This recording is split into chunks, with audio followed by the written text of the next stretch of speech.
Series সেরা পুরস্কারের টাকা আন্দোলনে নিহত রিক্সা চালকের পরিবারকে দেবেন মিরাজ। রাওয়ালপিন্ডি সিরিজের দ্বিতীয় ও শেষ টেস্টে পাকিস্তানকে 6 উইকেটে হারিয়েছে বাংলাদেশ। এরপরে লাল বলে ক্রিকেটে প্রথমবারের মতো পাকিস্তানকে হোয়াইট হাউসে 7 দিয়েছে টাইগাররা। 2 ম্যাচের টেস্ট সিরিজে ব্যাট হাতে 155 রানের পাশাপাশি বল হাতে 10 উইকেট শিকার করে সিরিজ সেরা পুরস্কার পেয়েছেন মেহেদী হাসান মিরাজ। এই পুরস্কারের অর্থ জুলাই আগস্টে ছাত্র আন্দোলনে নিহত একজন রিক্সা চালকের পরিবারকে দান করার ঘোষণা দিয়েছেন টাইগার এই অলরাউন্ডার। বৈষম্য বিরোধী ছাত্র আন্দোলন জুলাই ও আগস্টে রক্তাক্ত হয়েছে বাংলাদেশ। পদত্যাগ করতে বাধ্য হয়েছেন শেখ হাসিনা সরকার। ওই আন্দোলনে অনেক শিক্ষার্থী ছাড়া সাধারণ মানুষ, পথচারী, রিক্সাওয়ালাসহ নানা শ্রেণী পেশার মানুষ শহীদ হয়েছেন। তাদের মধ্যে থেকে এক রিক্সাওয়ালার মৃত্যুতে ব্যথিত হয়েছেন মিরাজ।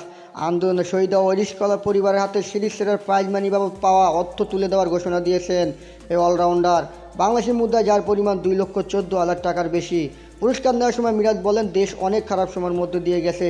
ছাত্র আন্দোলনের সময় এক রিক্সা চালক আহত হন, পরে তিনি মারা গেছেন। এই ম্যাচ সেরার অর্থ আমি তার পরিবারকে দিয়ে পাশে দাঁড়াতে চাই। এর আগে সিরিজ সেরা হওয়ার বিষয়ে মিরাজ বলেন, অলরাউন্ডার হিসেবে আমার কাজটা কঠিন ছিল, তবে আমি মুশফিক ও লিটনের সাথে স্ট্রাইক রোটেট করে খেলতে চেয়েছিলাম।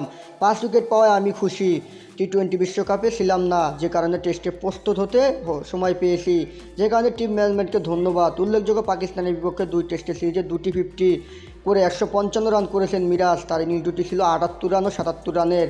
দ্বিতীয় টেস্টের প্রথম ইনিংসে 61 রানে 5 উইকেট নিয়ে পাকিস্তানকে ঘুরিয়ে দেন। পরে ব্যাটিংয়ে নেমে 26 রানে 6 উইকেট হারানোর পর ষষ্ঠ উইকেটে লিটন দাসের সঙ্গে করেন 165 রানের রেকর্ড জুটি।